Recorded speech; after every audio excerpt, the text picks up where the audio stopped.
Assalamualaikum warahmatullahi wabarakatuh.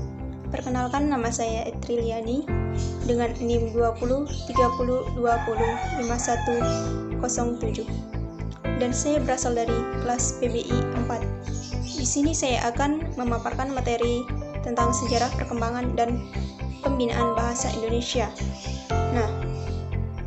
Bahasa Indonesia lahir pada tanggal 28 Oktober 1928. Pada saat itu, para pemuda dari berbagai pelosok Nusantara berkumpul dalam kerapatan pemuda dan berikrar. 1. Bertumpah darah yang satu, yakni tanah Indonesia. 2. Berbangsa yang satu, bangsa Indonesia. Dan 3. Menjunjung bahasa persatuan, bahasa Indonesia. Ikrar para pemuda ini dikenal dengan nama Sumpah Pemuda. Unsur yang ketiga dari Sumpah Pemuda merupakan pernyataan tekad bahwa bahasa Indonesia merupakan bahasa persatuan bangsa Indonesia. Pada tahun 1928 itulah bahasa Indonesia dikukuhkan kedudukannya sebagai bahasa nasional. Bahasa Indonesia dinyatakan kedudukannya sebagai bahasa negara pada tanggal 18 Agustus 1945 karena pada saat itu Undang-Undang Dasar 1945 disahkan sebagai Undang-Undang Dasar Negara Republik Indonesia. Dalam Undang-Undang Dasar 1945 disebutkan bahwa bahasa negara ialah bahasa Indonesia. Keputusan Kongres Bahasa Indonesia 2 tahun 1954 di Medan antara lain menyatakan bahwa bahasa Indonesia berasal dari bahasa Melayu. Bahasa Melayu mulai dipakai di kawasan Asia Tenggara sejak abad ke-7. Bukti yang menyatakan itu ialah dengan ditemukannya prasasti di kedudukan Bukit Berangka tahun 683 Masehi, Palembang, Talang Tuo Berangka tahun 684 Masehi, Palembang, Kota Kapur Berangka tahun 686 Masehi, Bangka Barat, dan Karang Brahri Berangka tahun 688 Masehi, Jambi. Prasasti itu bertuliskan huruf Pranagari berbahasa Melayu kuno.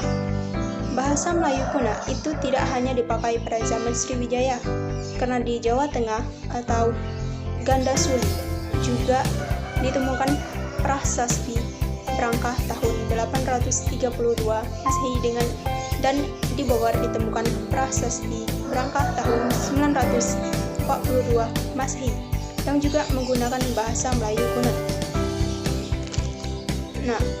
Bahasa Melayu juga dipakai sebagai bahasa perhubungan antar suku di Nusantara dan sebagai bahasa perdagangan, baik sebagai bahasa antar suku di Nusantara maupun sebagai bahasa yang digunakan terhadap para pedagang yang datang dari luar Nusantara.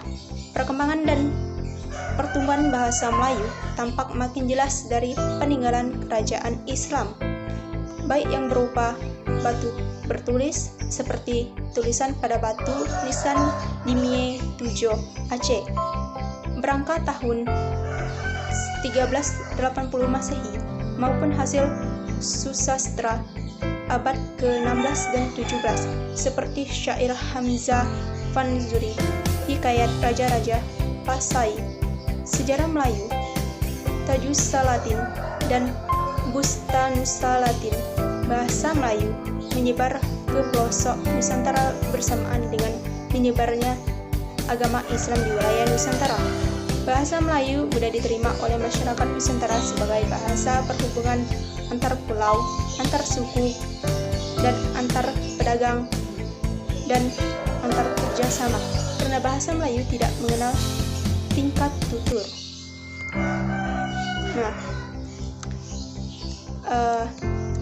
Bahasa Melayu yang dipakai di daerah di wilayah Nusantara dalam pertumbuhannya dipengaruhi oleh corak budaya daerah.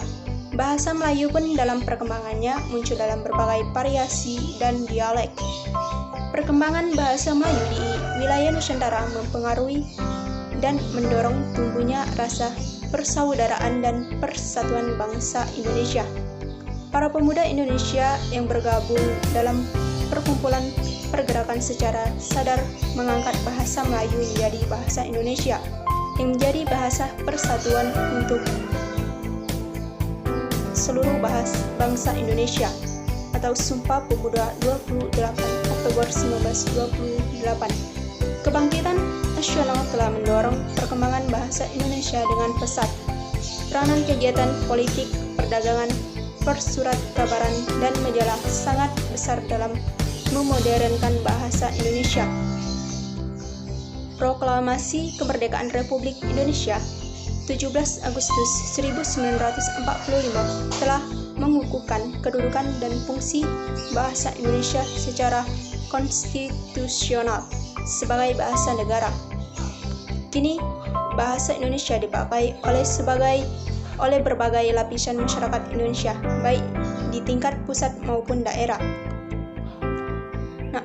Nah, upaya pembinaan dan pengembangan bahasa Indonesia ini, baik dalam kedudukannya sebagai bahasa nasional maupun bahasa negara, perlu terus ditingkatkan, terlebih pada era global dan era perdagangan bebas seperti sekarang ini.